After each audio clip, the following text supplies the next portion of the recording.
Welcome back, my friends, to the show that never ends. This is another episode of the Coaster101 podcast.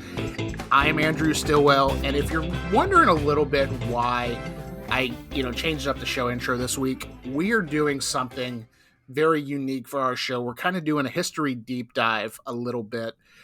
We're talking Hard Rock Park this week, and that song Carnival 9 by Emerson, Lake and Palmer was on the Hard Rock Park website, and that's how they kind of first started advertising their park. But I wanted to bring on somebody who had firsthand experience at Hard Rock Park, and I would like to introduce Josh Liebman. Josh is a podcaster in his own right, host of the Guest Experience Show, which is a property of Roller Software, and also co-host of the Attraction Pros podcast. Both amazing podcasts. But Josh, how's it going? Thanks for joining us. Andrew, I'm doing awesome. Thanks so much for having me. I feel like we've been talking about doing this for so long, and I'm just so glad to be here with you right now. So I'm excited for this. It is exciting. And, I figured there's no better time. This show is going to drop 2 days after Christmas. And so I figured a late Christmas gift to the audience of the Coaster101 podcast is going to be a deep, shallow dive on Hard Rock Park. But, for those who may have been living under a rock, aren't the most hardcore theme park enthusiasts, Hard Rock Park was a park that opened in 2008 in Myrtle Beach, South Carolina. Sitting on 55 acres, it was tucked in between a mega church and a medieval times and an old outlet mall. There was 5 roller coasters, a number of flat rides. They had some shows, concerts, and their icon and their mascot, they were the Bear Metal family, and they also had Winston, the punk rock bulldog. I'm sure we're going to talk a little bit about that as well. But Josh, I'm bringing you on the podcast because you hold the distinction as the only person I know who worked at Hard Rock Park, and you're an operations supervisor. So let's get right into it. What did that job entail?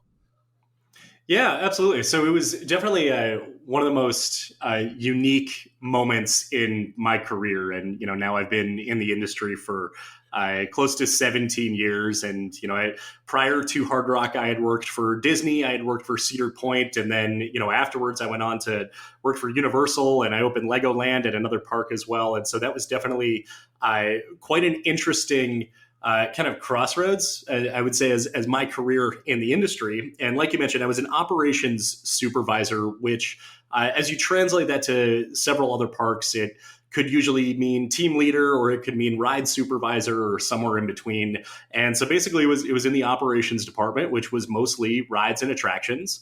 And as well as, like you mentioned, there were, a few shows throughout the park as well. And pretty much, day to day operational duties. So making sure that that the attractions are opening up with the park and closing when the park closes, and everything in between from the standpoint of operational efficiency, safety, guest satisfaction. So pretty typical from what you would see in for most parks, but with the unique spin of it being Hard Rock.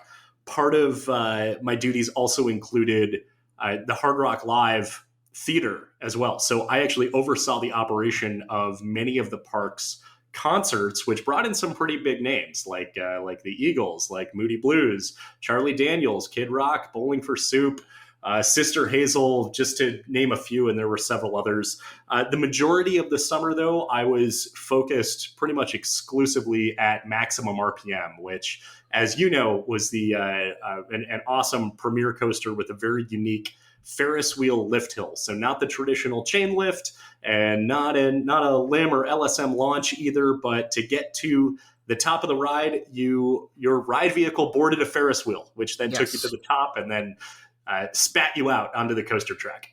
Yes, I remember it fondly. I recall it being very temperamental for both seasons that it operated, both as Maximum RPM and Roundabout, but we'll get into that in a little bit. I want to talk a little bit kind of like, what was it like working at Hard Rock Park? Obviously, I remember that they kind of let the employees or team members or whatever their preferred nomenclature was kind of be themselves. They had the punk rock haircuts and the tattoos and the piercings and all that. And everybody had these amazing tan and orange button-up shirts with like this tribal design on it. But what was it like just working at Hard Rock Park compared to Disney or Universal or Legoland or those other parks you had worked at previously? Yeah, so I'll touch on the point that you just made right there, and I'll say that where we are at right now, thanks to a number of DEI initiatives at several parks throughout the throughout the world, really, employees or cast members or team members or whatever, like you said, the nomenclature is, are able to express themselves much more now than they were traditionally in terms of piercings and hairstyles and tattoos. Because back in 2008, pretty much industry wide, those were very much unacceptable from from the standpoint of the visual appearance. And there's the look, like the Disney look, which many parks modeled after. But at Hard Rock, you were encouraged to be yourself and express yourself in any way possible. Now, I personally, I'm on the little bit more of the modest end, so I think I grew a beard for the first time in my life because I had been working in theme parks for the last few years, so I had never done that before. It didn't look that great. It was really scraggly. It wasn't really kept, and I actually found that I felt I looked better with it shaved. But it was so cool to be able to have so many coworkers and colleagues who didn't feel that they needed to cover up their tattoos or needed to kind of conceal their piercings or put all that away, or if you wanted to dye your hair green, you could do that. And that was really unique, and that was I would say very, very inventive for the theme park industry at that time. And the reason for it was because it was Hard Rock, and Hard Rock very much encompasses that that be yourself type of brand. You mentioned the what was it, tan and red, tan and orange or so. Yeah. So employees at Hard Rock were called crew members. As if you were kind of the roadies making the show, kind of putting together. Oftentimes we were referred to as rockers. But what was cool about that shirt actually is it was like a short sleeve button down, but you were encouraged to keep it open. And then underneath that, kind of along the lines of being able to express yourself, you could wear, whether it was a Hard Rock Park branded shirt or a band shirt, you could represent that. So, I'd go in, I'd have my Beatles shirt, and, someone else on my crew would have a Ramones shirt. And so there was a lot of leeway to be able to, I guess I'll go back to saying, like, express yourself, which turns into a positive guest experience, really. What was it like working there? I reflect back on it as just being one of the greatest summers of my life. And that's, my personal, reflection of that experience. There were several hundred, there were a few thousand people who had worked there in various capacities that summer. And I know everyone has their own way of looking back on it, but I look back on it as just being an amazing point of growth and learning. For me at that point, it was my first time in a leadership role. Since I had, started working in the industry a few years prior. And it was also the first time that I was part of a team that was opening a new park. And that is either a once in a lifetime experience or only a few times in a lifetime experience. I'm thankful to have been able to go on. I opened Legoland, Florida. I opened Zoomers Amusement Park in Fort Myers, but Hard Rock is always the first. So kind of my time there and my contributions that summer in that role of Operations Supervisor, I look back on that as being a pivotal point in my career and my development. Yeah, I'm thinking now, you said you've been in the industry now 17 years. I'm doing the math. What was it that, did you just know this park was opening in Myrtle Beach and you're like, hey, I really need to be a part of this? Or what was it about Hard Rock that kind of was so kind of intriguing for you to, leave the Florida parks to try something new in Myrtle Beach? Yeah, so it definitely started with that. When the park was announced, it was like, all right, I got to go there. I got to do that. And then just through relentless networking, I ended up with a job interview. This all tied in with the IAPA Expo in 2007, where I was an IAPA ambassador. I was a show ambassador. So for those who are not familiar, it's the group of interns for the show that really worked so hard behind the scenes to keep it going. And there was a lot of camaraderie within the ambassadors. And one of them, his name was Doug Akers. He had also gone to the same school that I had at UCF, Rosen College. He had just started there as an operations manager. So throughout the week, we got to talking, and he introduced me to the VP of operations. It's John Riggleman. And a couple weeks after IAPA, I found myself on a road trip from Orlando to Myrtle Beach, where I don't think I dressed for it. I didn't realize how cold it was going to be just like 8 hours north of Orlando. I was so used to, the Florida winters, the Florida December, and spent a few days there, a few days there, and interviewed for the job and was hired for Operations Unit Supervisor, I think was the official title. So, and I know that it was really competitive too. So I was really grateful to have been able to have been given that opportunity. I knew a few other people who had applied and were considered, and I knew a few other people who were applied and accepted, and that made the summer even more exciting because I was able to be there with some friends too, and it really started out with that interest, that desire, and then finding the path to get there, and then a little bit of luck of being offered the job. So yeah. I love it. And then, at your time as Operations Unit Supervisor, the official title, we're going to call it, do you have anything that's like, that really just sticks out to you as like a really fond or interesting memory? I mean, did a car get stuck in the Ferris wheel lift that you had to like go up there with a stick and push somebody over, or anything like that? Any fond memories before we kind of dive into the attractions of the park? Yeah, so I think that happened maybe once or twice. Like you mentioned, that maximum RPM was a little temperamental, which is kind of the excitement of working on a new type of attraction. And I mean that whole summer is just full of amazing memories and experiences that were so unique. One of the ones that sticks out is really surrounding the grand opening. So it was a 2-day event. It was June 2nd and 3rd, 2008. Remember, it stormed that day too, which like that just adds like to the excitement and of just everything. But the grand opening included back-to-back concerts. One night, or one concert on the second, one concert on the third, with the Eagles, followed by Moody Blues. So at this point, Maximum RPM actually didn't open with the grand opening. It opened about 2 weeks later or so. Mm-hmm. So I was stationed at Hard Rock Live. So I was overseeing the operation of the grand opening concerts. So here I am, like 20, almost 21 years old, like running an Eagles concert. It's like that's something that was that in and of itself was really unique, and being able to see that happen within a theme park that was opening for the day. Now, if you think about it, like if you go to Universal and you see a concert there, like the band will come out and do the sound check during the day. If you're in front of the amphitheater at like 3:00 in the afternoon, like you'll see Casey and the Sunshine Band, or like, whoever it is that's out there.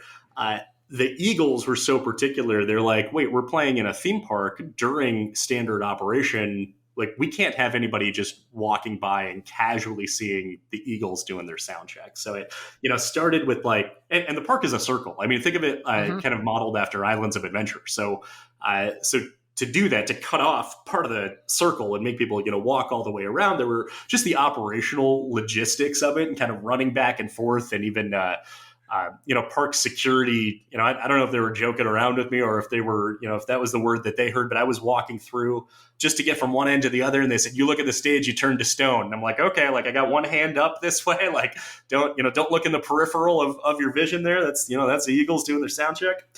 And what I remember was actually the concert then just, went off flawlessly, and, from an operations standpoint, and obviously like just being there and getting to see it, of course, was really cool for me personally. So I then probably leave work around midnight or so, maybe even a little bit later, kind of after the concert ends. We get the whole place, emptied out, cleaned up, all that. I get in, and I mentioned John earlier, VP of operations. I get into work the next day. I think I'm supposed to start at 8:00 to get ready for then the Moody Blues concert, which was going to be, later that evening. John comes up to me at like 7:45 or so, and he's like, Josh, I need your help. And I'm like, what is it? And he goes, the Moody Blues showed up early. And I'm like, yeah. And he goes, and the Eagles trashed their trailer last night. And I'm like, oh God. I was like, I mean, what do you expect? Right? I mean, it's literally a rock band who came here. And because it was back-to-back concerts, they were sharing the trailer. So it was like, this is just where we take the band.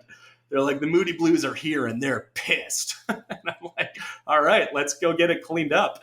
And just the experience of walking into this trailer and just seeing how big of a mess it was, I was like, oh, this was the Eagles here that just trashed this trailer. And just I don't know, just the process of then coordinating and working with the park services and the custodial team just to get it, where it's like, we need to clean up, the mess that this rock band just left. So the next rock band can come in and do the exact same thing, and we'll do this again tomorrow with a little less urgency because we don't have another band coming tomorrow. So that was definitely a memory that sticks out to me, because I was doing that while also trying to coordinate all the other operational logistics of getting my team together to make sure that venue is good to go, and then we've got our like staging area where guests can wait, and get all that just sorted out. So just from an operational logistics standpoint, it was so cool to be in that fast pace and intense of an environment. And then another one, that comes to mind too was, like I mentioned, when Maximum RPM did open a couple weeks after the park did. When you open a new ride, due to certain state regulations and due to just certain policies and procedures, needs to cycle empty a certain number of times. Every single ride vehicle needs to have a number of empty, full circuit, complete dispatches before you can put a human being on the ride. I don't remember exactly what that was, but I knew that that maintenance had just finally turned the ride over to operations. We were so excited, to be able to get it. And then we wanted to open the next day. So this was now, I got off work, I think at like 8:00 at night. Like I was probably the mid-shift supervisor that day. And I remember I went home, showered, had a protein shake, and drove right back to the park. Thankfully, I lived, I think, less than a mile away. So it was really easy to do that. And after the park closed, it was me and my buddy Jared, he was my supervisor. He was the area supervisor. He was also my roommate, which that in and of itself was kind of a comical, component of the summer too. He walks up shortly after park closed, probably 10:30, 11:00 at night.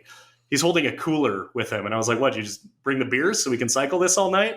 He opens it up. It's all like Red Bull and Rockstar and Monster. We're like, we got to get all these dispatches done. So the two of us just sat there, knocked back energy drinks all night. And it's not like we needed to, announce clear or like check the lap bars or the things that you would see during normal operations. Like we literally just need to hit the button when the car comes back into the station. So we just keep doing that. And thankfully it's not like, there aren't like tally marks on the wall or anything like that. Like I think it was counting it for us. And at some point around 2:30, 3:00 in the morning or so, we get a fault light. And we, in that normal circumstance during normal operations, you contact maintenance, they come, they check it out. It's probably like a tree branch or something, or like a leaf that fell on the track and covered a proxy, whatever it was. But we didn't have the ability to resolve that. And there was no maintenance there whatsoever. So we're like, well, like, what do we do? We sat around for a bit. I think we made some phone calls and woke some people up. And I think it was a few hours before we were able to get that resolved. So that kind of set us back just a little bit. I think we came back and we just kept cycling again, the next day as guests were peering on and saying, what's going on here? Why isn't this ride open? That was, questions we were taking for the first, several weeks while the park was open to guests, but the ride wasn't open yet. And then I'll give one more actually that just came to mind here. So Maximum RPM, as you know, was in the British Invasion section of the park. You'll have to remind me what it was referred to the following year at Freestyle. The ride was Roundabout, but the other rides within British Invasion, there were a few other flat rides. There was the London Cab ride. There was the Magic Mushroom ride. And these were like just spin and puke rides, basically. Mm-hmm. And so one evening, I was at the London Cab ride and was just, observing the team member that was operating the ride. And John Binkowski, Chief Creative Officer for the park, just like one of my heroes. Like such an imagination this guy has, from both just kind of envisioning, what the park could look like, and then from the business side of it, of being able to help, get it done, and, bringing in, the other executives that really got it off the ground. but he was constantly walking the park, not from a critical standpoint, but he would bring his family there just so they could experience it. And, he'd go up and talk to employees, from time to time. And so he was really about kind of getting into the vibe and getting into the character that you are. So he comes and he brings his family on London Cab Ride, and they get on it. And, or maybe he was actually just standing by. They were about to get on it. And then, the girl kind of gives the safety spiel, and he walks up to the girl and he says, "Where is your British accent? We're in the British section of the park." And, she was kind of shy. She was like, "Well, I don't know if I could do a British accent." And she just kind of keeps kind of giving her spiel. You could tell, she was doing her job perfectly, flawlessly. She just, she was doing it with her South Carolina accent, right? Not her British accent. So she was like, "Josh, do you want to take over?" So I jump into the controls. It was when the family got on, and I can't even tell you what I said. But throughout just the whole course of the ride, I just start speaking in a British accent of just probably saying, like, "You guys look like you're having fun," or "Oh, there you go," or "Oh, hope you don't get sick," or whatever it was. Definitely not going to recreate it here on the podcast here. Just imagine me speaking in a British accent, just being ridiculous.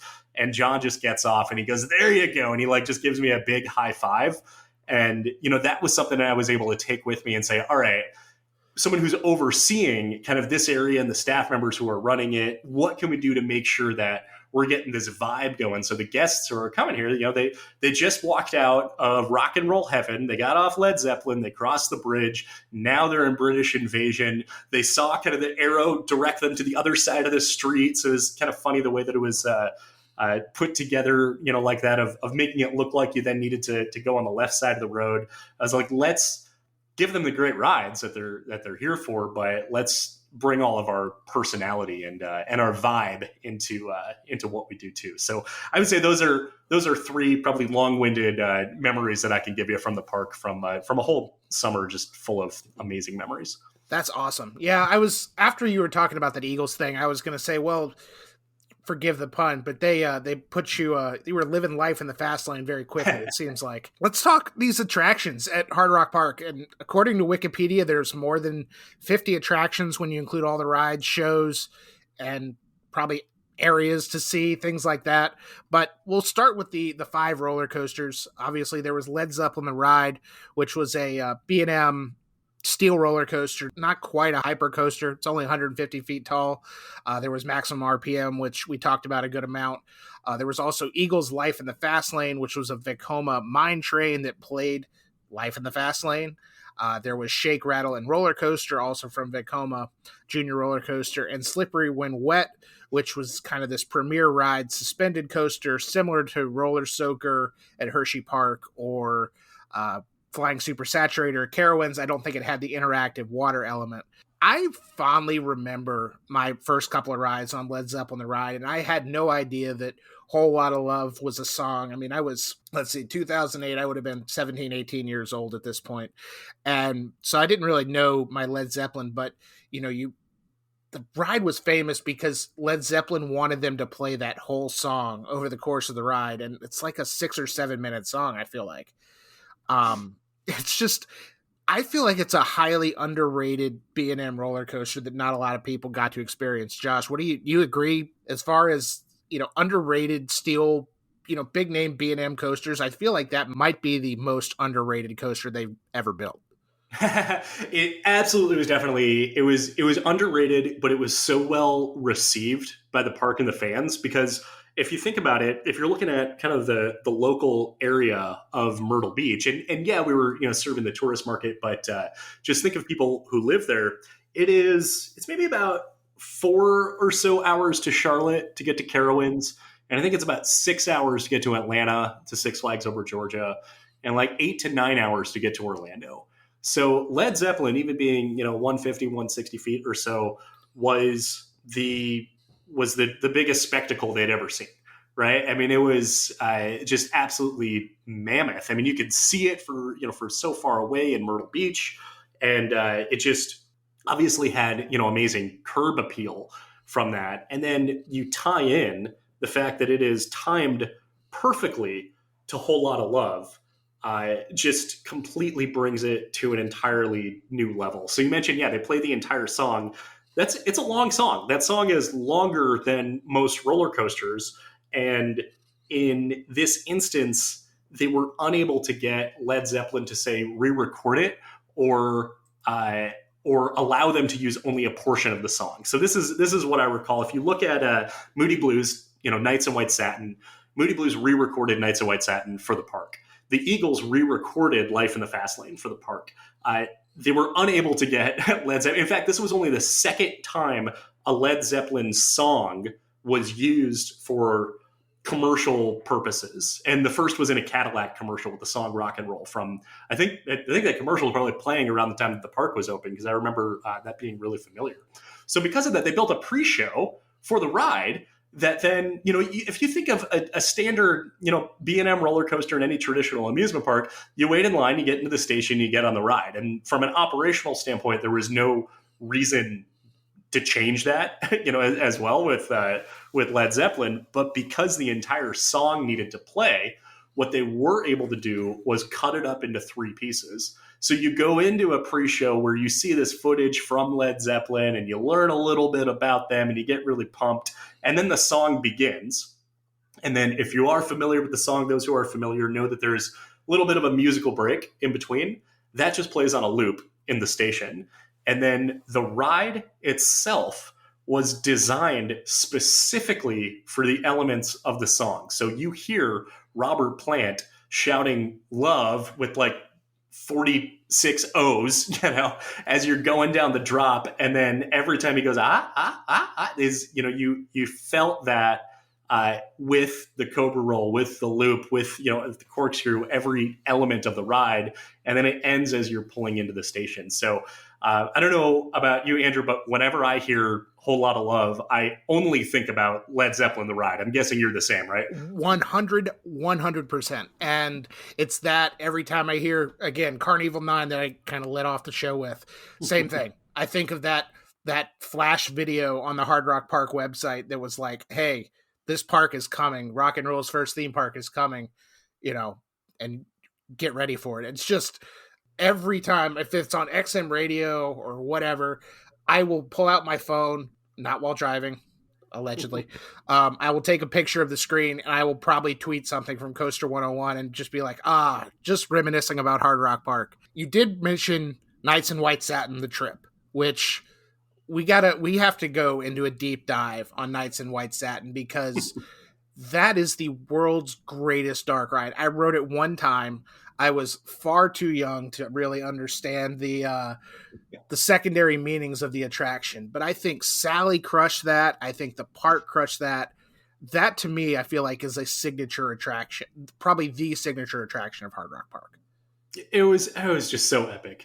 Because it was, the ride only goes a few miles an hour, so it's not thrilling, it's not intense. And then just the imagery around it and kind of the double meaning of everything in it was pulled off so well that if you stood at the exit and watched guests getting off that ride, the parents with kids are getting off, and you see the kids being like, oh, that was fun, that was really cool. And the parents are getting off, they'll be like, whoa, that brings me back, right? People are getting flashbacks, from riding the ride. It was psychedelic. It was nothing short of a simulated acid trip. So I don't know what that's like in real life, but I've been on Nights in White Satin, so I've been told that it's close. Yes, it was. I remember the one thing that vividly sticks out in my mind. The person who got off got off the ride before me. They got off the ride, and it could be something with the exit path or something. It was like motion sickness. And they had a protein spill, I believe is the industry term, in the exit queue. And I was like, oh, all right, cool. So it's just like, it was fantastic. There's got to be POVs. I know Sally probably has one on their website. So if you have never seen this attraction, or you're hearing about it for the first time, one, get out from under the rock you've been living under for the past 13 years. But two, go to YouTube, find a POV of this, and just watch it. And it will not do the ride justice, But again, there's a reason that 13 years later, after it operated for all of 4 months, that people are still talking about this Moody Blues Dark Ride. Trying to think of any other attractions. I know, Josh, you mentioned the London Cab Ride. That was a Huss rodeo. There was let's see, the Pinball Wizard Arcade, the Punk Pit. There was, a couple of rides, a couple of shows. I do remember the show that was like Malibu Beach Party that played Yeah. Bowling for Soup. High School Never Ends. That was a fun one. So this park, it packed. It was a small park. I mean, only 55 acres, and it packed a lot into a pretty small footprint. It was not as well received. It opened in a really weird time economically for the country in 2008, right before the Great Recession. And Josh, when you were working there, was the writing on the wall kind of towards the end of the season that something was amiss? Like, what was it like working there kind of as it was headed towards that closure? Yeah, well, the whole summer was really interesting, especially because my background just prior to that, I was working in Magic Kingdom, right, and it was like just before the recession, or maybe at the cusp of it, I would say. And prior to that, spent a couple summers at Cedar Point, so I was very used to seeing, a theme park that had 30, 40, 50,000 people, on a standard day during the summer. And then at Hard Rock, just being, kind of seeing a fraction of that as being kind of the standard, attendance throughout the summer. Was the writing on the wall? Maybe. I don't know if I could say that definitively, but you did make a really good point as far as the time that it opened. It opened in the summer of 2008. And sometimes people say, well, why did they open the park in 2008? Well, when you start planning a park 7 years before, in the early 2001 or so, you're not just going to push it off just because it's not as great of an economic time, because obviously if it sits there not making money, then that's not going to do it any good either.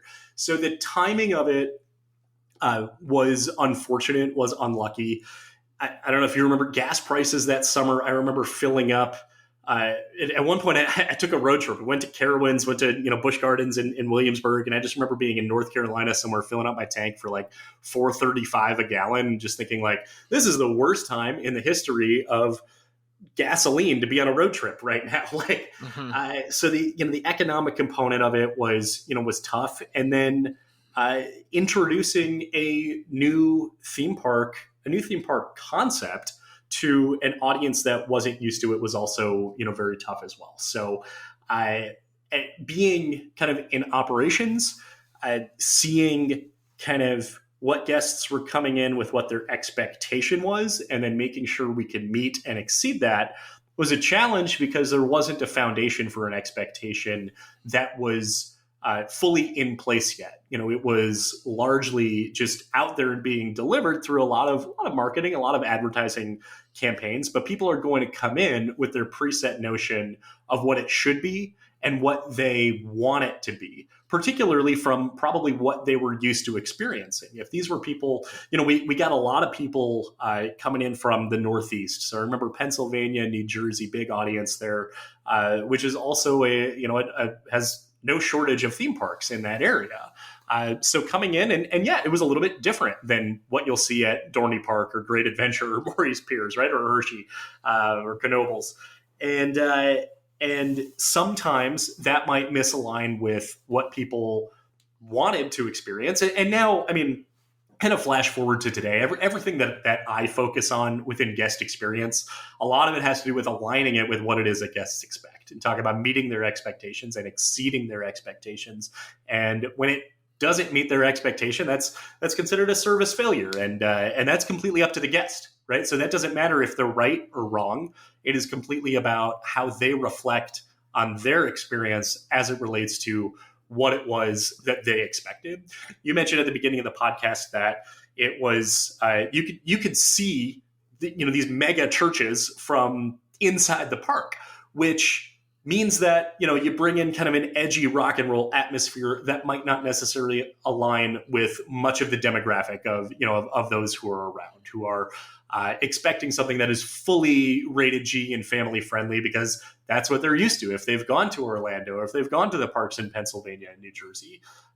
So being able to kind of connect the experience with the expectation was always an interesting challenge for us in the operations team of serving guests and making sure that we're not just putting them on rides and hitting dispatch, but we're making sure that we are truly ensuring that whatever it is that they expected when they came to the park, that we can top that. Because it was a $50 ticket, which at the time is modest if you compare it to Orlando, but premium if you compare it to many regional parks. So people were coming in almost with kind of a little bit of Orlando type mentality when it was never intended to be an Orlando style experience, if that makes sense. And that doesn't mean that it's better or worse. It's not good. It's bad. It's, it simply is a different type of product. Now, those who came in and they said, I'm a huge fan of rock and roll. I love everything else about Hard Rock. I love the cafe. I love the casinos. I love,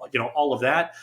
There were people who came in and said, I would gladly pay $50 again, to do the exact same thing and have the exact same experience over and over again. There were a lot of annual pass holders. There are faces that are now coming to mind more than 13 years later of people I would see every single day inside the park. So there absolutely were those raving fans, but kind of as history has kind of led us to that, there wasn't enough to sustain the demand for the park, which is really sad, because the product, in my opinion, was just second to none. It was so unique, and it's something that we haven't even really seen it since then. And I've always been hoping to kind of see it reborn in some capacity ever since that summer. Yeah, I think the location. I think people go to Myrtle Beach. They go for the beach. They go for the mini golf. They go for those stores where everything's 99 cents, and then real small print it says on one rack. Like right. they go, they do, that's your annual family vacation. I don't know necessarily. And Myrtle Beach, again, I got to plug Coaster 101 here. It does have a decent history of roller coasters in Myrtle Beach, going back to the Gay Dolphin Park and obviously the Pavilion, Family Kingdom, places like that.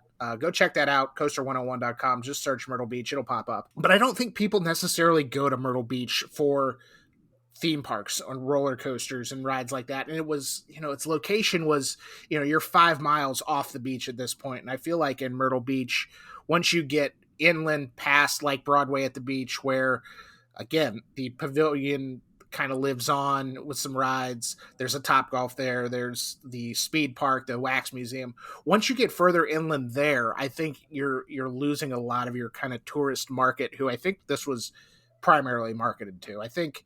Yeah. Do you think if it had opened in a different location, do you think it would still be operating today, even given the economic situation that it opened in? So I can tell you, when I got back to Central Florida, that was a question that came up a lot, amongst, my friends, and definitely something I thought a lot about too. And I can tell you, back then, I remember thinking, do you know where the Florida State Fairground is in Tampa? There's the amphitheater there, and then it's literally right across from the Hard Rock Casino. It's right off of I-4. And I just remember thinking, if Hard Rock Park was right here, there's plenty of space for all of it. There's plenty of space for the park, for parking. And then there's this massive amphitheater that holds, I think, at least 10,000 people or so. I've been there many times for usually Jimmy Buffett concerts, but a few others as well. And then, I remember standing on the roof of the parking garage at the casino and looking out over it with a friend. This was probably in late 2008, early 2009 or so, and thinking, yeah, then you build a pedestrian, bridge across I-4 and bring it over there. And now you've got this massive Hard Rock complex. So Tampa always came to mind as something of, if it was built here, it would perhaps have a better chance. Of course, that's speculation. That's, this is just, me rattling off kind of where my brain goes. But if you think about that, it's because if someone were to say Orlando, well, given the nature of the product, it might be a little too edgy for what Orlando might might crave and desire. But you build it in Tampa, and it's just a little bit outside.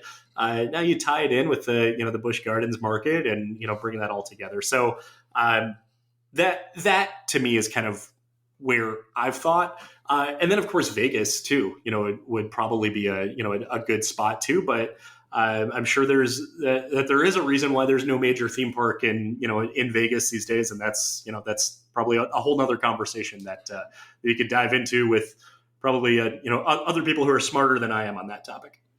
Well, we'd love to have you back if you want to talk about why there's no theme park in Vegas. You're welcome anytime. We got to talk now with Hard Rock Park, obviously closing in August of 2008. There was the whole saga of the Hard Rock Park, and I believe Theme Park University, we'll link this in the show notes. They did a great deep dive, multi-article write-up interviewing the key leadership people. So be sure to check that out. The next year, 2009, Hard Rock Park was kind of reborn as Freestyle Music Park. Not really any licensing. A lot of all the Hard Rock Park attractions had to be kind of skinned and rethemed. And did you ever make it back down to Freestyle Music Park? I wish I would have. I did not go back to Myrtle Beach after that summer. The last time I went back was actually about 3 years or so ago. And that was my first time back. So when I did go back, I toured the park. I took a self-guided tour because I was able to get right into it. But no. So for that, I actually have a question for you, because Yes. You said that you're the only person who visited both facilities, both Hard Rock Park and Freestyle Music Park, the next summer. So I'd actually love to know how they compared and which experience you preferred. Which I preferred is tough. I got to go with Hard Rock Park.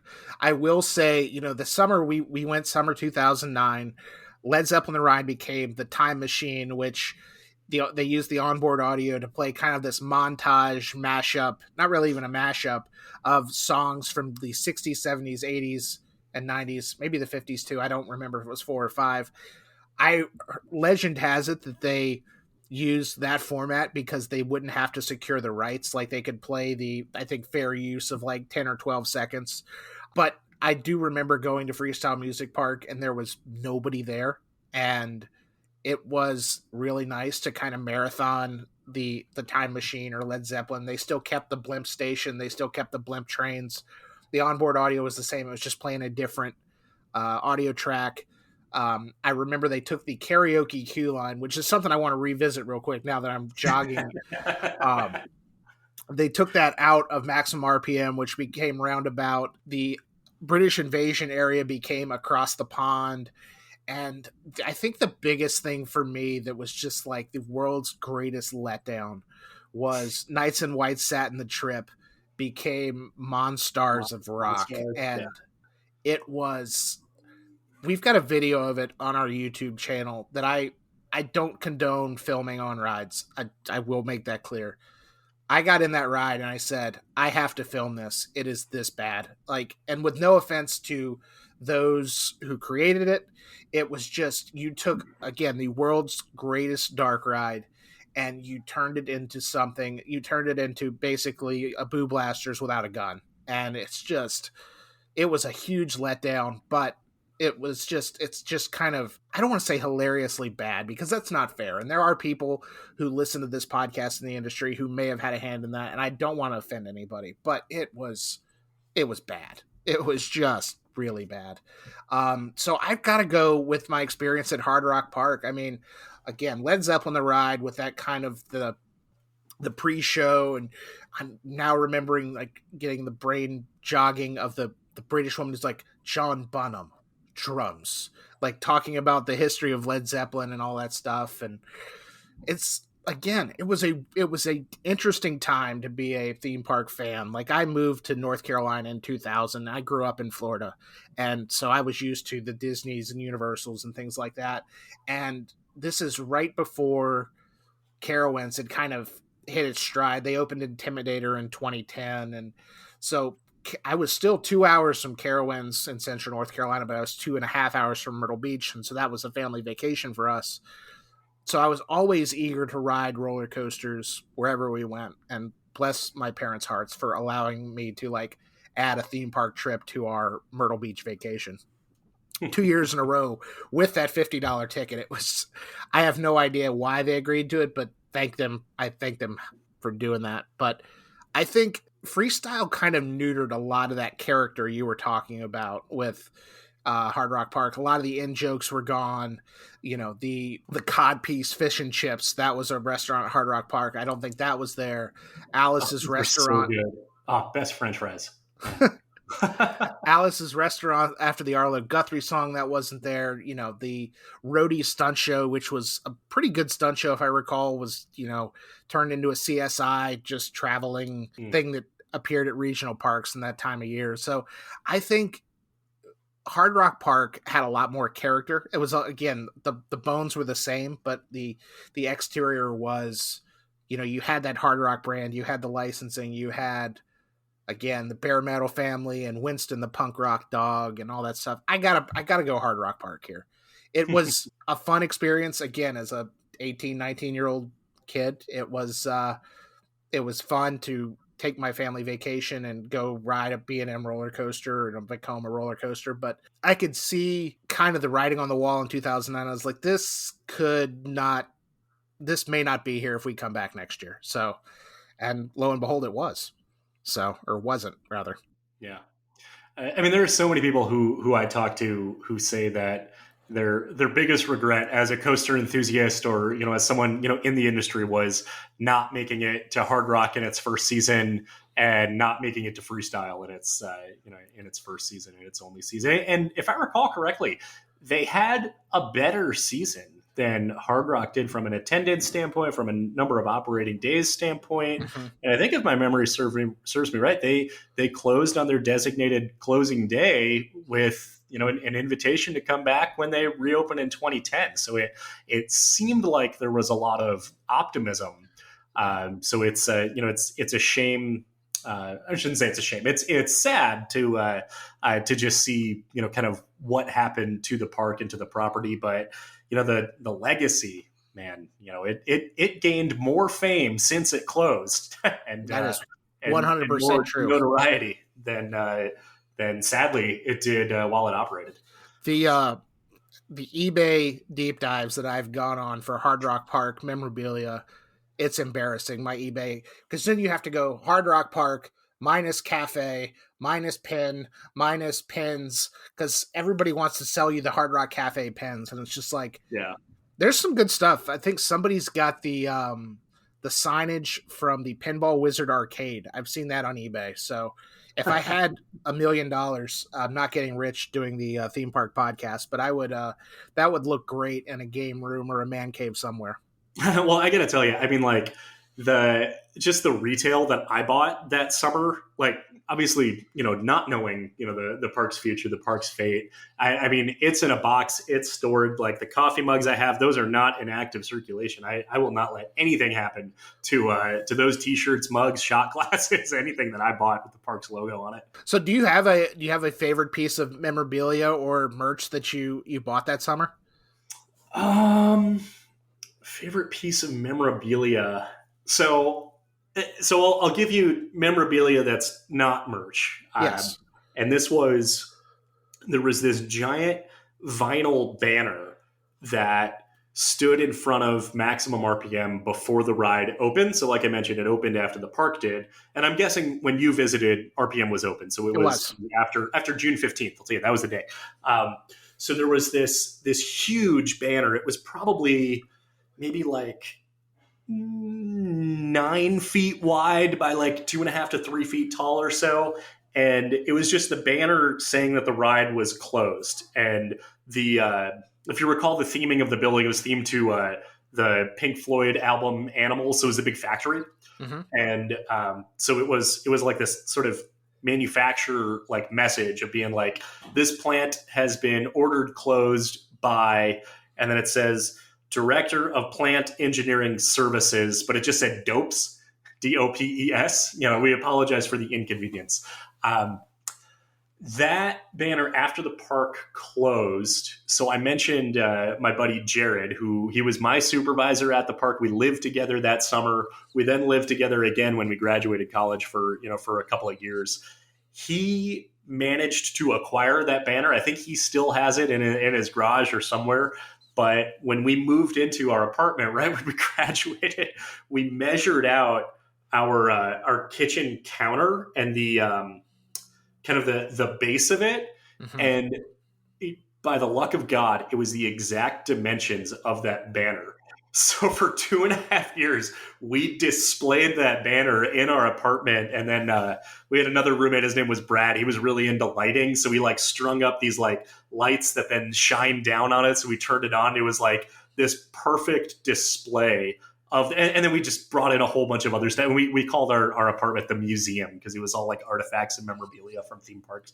But that is absolutely my favorite piece of memorabilia from from the park. And then from a merch standpoint, the souvenir bottle. And actually, on Attraction Pros, we were just talking about the importance of souvenir cups and souvenir bottles in theme parks. The one from Hard Rock, it was clear plastic and it was in the shape of a guitar, Mm-hmm. and it had a strap on it that was like a guitar case, or like a guitar strap, so you could actually like wear it on you, and whatever the cost of the bottle was, you got free refills all summer.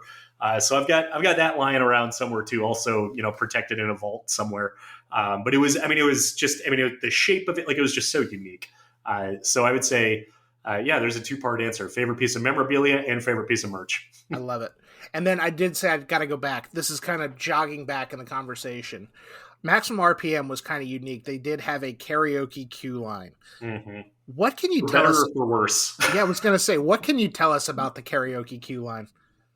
The coolest thing ever done in terms of keeping guests engaged while waiting in line. And I know that's kind of a big statement there, because a lot of parks will have DJs in line or like games, and or obviously like this was before virtual queues for the most part. So having that type of entertainment in the queue that was 100% interactive really kept people occupied. Now, as someone who stood on that ride platform for 10 to 12 hours a day, painful in some cases, painful, because the individual, and the queue was built for this. So there's the queue ramp that goes through the building, and then there was like a separate staircase, so people would get out of line, they'd go sing, and then they'd go back to their place in line. And there was always a host there. There was an MC who was speaking in a British accent, like they were an entertainment crew member, and they would just do snippets of the songs, just because if the line for the ride is 15 minutes, and you get up there and you sing Freebird, you're kind of wasting everyone's potential. So there was just like, it would just be like the first verse of, oh god, I remember Another One Bites the Dust, Jitterbug. It was a lot of British, mostly like 80s pop. So it was in the British Invasion section of the park. The whole ride was themed to British 80s pop. So there was just so much of that. And there was Genesis, and just the classic like hits from the maybe 70s, 80s, and 90s, but I think like the core of it was in the 80s. They would bring people up, they'd select a song, they'd sing the verse and embarrass themselves, and then get back in line. And what was fun was, like, on slow days, like the grouper for the ride, so that the person who would ask how many is in your party and direct you to where you're going, if it was really slow, like they would just go up and sing, like it was it just added a really fun level of entertainment and engagement to keep people occupied while they're waiting in line. I love it. And then the last question I've got for you, and then we're gonna talk Attraction Pros and the Guest Experience podcast a little bit. This could be a loaded question. What do you miss most about Hard Rock Park, either an attraction from your time there? What do you miss the most? That is absolutely a loaded question. Well, you had me thinking about the fish and chips that I pretty much lived off of all summer. God, those are so good. I definitely miss the people that I worked with. Mhm. I was fortunate enough to maintain a relationship with, with many people beyond that.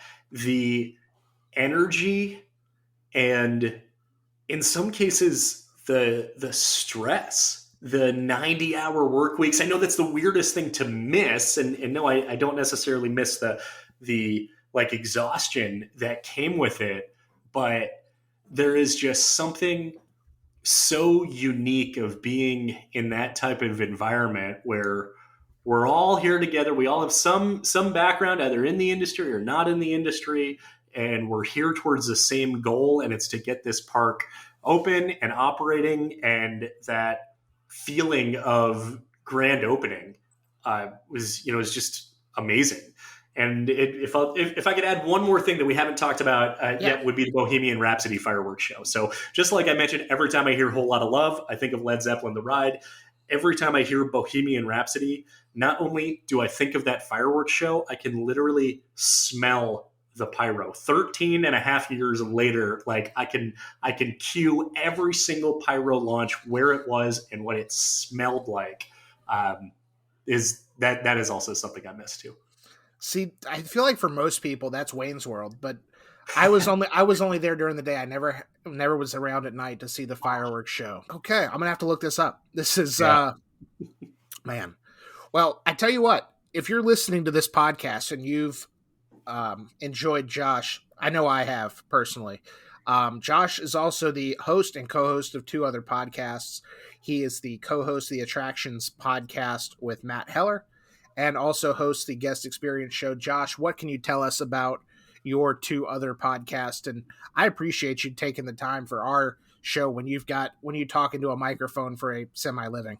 Yeah, no, I totally appreciate it. And yeah, thanks for bringing those up. So yeah, Attraction Pros, like you mentioned, I co-host that with Matt Heller. We've been doing that for over 4 years now. At the time of this recording, episode 224 just went live. So we have been releasing content every single Tuesday for 224 straight weeks.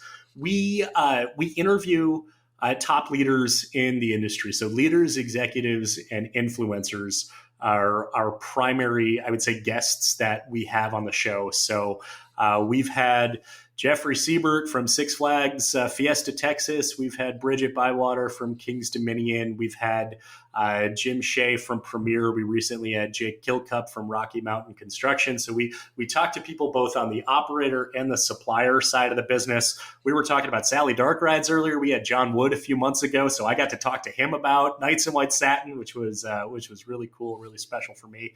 And yeah, if you are interested, I would say if you're interested in growing a career in the industry or learning about perhaps the business side of it, and particularly we look at a lot of it from a lens of leadership.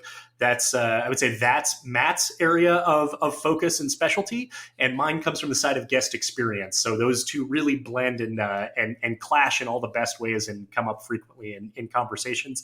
And then there are several episodes where Matt and I will just banter for 45, 50 minutes or so on a particular topic, and we enjoy those types of conversations too. So yeah, if you want to know kind of, I would say the sort of how the industry works and what many of the top leaders in the business are thinking and saying. We had the founder and director of Meow Wolf a few months ago, Vince Cadlebeck. That was just so cool to hear his creative process and be able to talk all about that. We had Pam Landworth, president of Give Kids the World, a little over a year ago. That was a special interview, a really important one, and I mean, so many others. Too many to count in terms of just the amazing people we've had the chance to talk to. And then over on you mentioned the guest experience show. So that was launched earlier this year. Well, if it's still 2021, earlier this year. If not, then last March of 2021. And like you mentioned, created by Roller Software. So they asked me to come on board as the guest experience evangelist, which I know it's audio only, but I have to give air quotes when I say that because it's definitely the most unique title that I've ever had. So like I mentioned, I've been focusing from the guest experience side of the business for many years now and talking about just best ways to deliver a phenomenal experience in all aspects of the industry. So theme parks, family entertainment centers, zoos, museums, aquariums, Trampoline parks is an area that roller is really strong and prominent in, which is also kind of a line of the business that I never expected to get into. If you would have told me 5 years ago, and I wouldn't have even known that existed. And now I've met so many amazing people in that side of the business. And yeah, so I talked to thought leaders in terms of guest experience. So I've had people who are GMs of parks and FECs, or people who are director or VP of guest experience at their particular organization.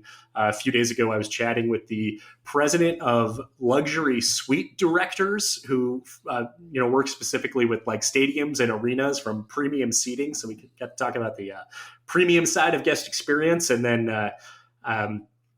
the latest episode, depending on when you're listening to this, was actually with the owner of a baseball team in Savannah. Andrew, have you heard of the Savannah Bananas? I've seen their TikToks. They are the greatest thing I've ever seen. Well, you need to listen to the interview I just did with Jesse Cole. It is one of, if not the most ridiculous conversation I've ever had with anybody, especially on a podcast. Just so cool to hear kind of his fans first mentality. And yeah, both of those podcasts are available on Apple Podcasts, or on Spotify and Google Podcasts. And for Attraction Pros, you can find it at attractionpros.com. For the guest experience show, you can go to roller.software, and then you can find it from going there. You click learn, and then the guest experience show, and then it's got its own kind of designated website with a billboard-sized picture of my face on it that you can go look at, stare at that, and click away from that, as or at least scroll down to all the interviews there. They're all hosted on the website. Perfect. And if people want to follow you or Attraction Pros, where can they find you on social media? Sure. So I love to engage on both Twitter and LinkedIn. LinkedIn, you could just search my name, Josh Liebman. On Twitter, it is at Joshua_Liebman. And then Attraction Pros is all one word. And that's some people will confuse it with saying Attractions Pro, or try to split it into two words. So if you can't find it, then just make sure Attraction Pros, like attractions industry professionals, all one word, on Twitter, on LinkedIn, it's on Facebook, it's on Instagram, and like I mentioned, attractionpros.com. I love it. Well, as a writer for the sometimes named Coasters101.com, I completely get where people just give you an S when you don't necessarily need it. But Josh, I appreciate you taking the time, coming on, talking Hard Rock Park. Really love this. We're going to have you back at some point. I don't even care what we're going to talk about, but we'll have you back. But after you follow Attraction Pros and Josh on social media, make sure you're following Coaster101 on all forms of social media. We're at Coaster101 anywhere you can consume the platform. Also have a website, as I mentioned earlier, Coaster101.com. There's some articles deep in the archives about Hard Rock Park, but there's some more articles about the history of roller coasters in Myrtle Beach. Be sure to check that out. Also, if you're listening, make sure you're liking, rating, reviewing, subscribing, telling your friends to listen, bugging people to come on the Coaster 101 podcast after a year and a half, because maybe you'll finally be able to make it work and we'll get a great conversation like we just had with Josh. Thanks, as always, to Justin Mabry of JM Music Design for our theme music, and we will talk to you in 2022. See ya. Thanks, Andrew. Thanks for all that you do.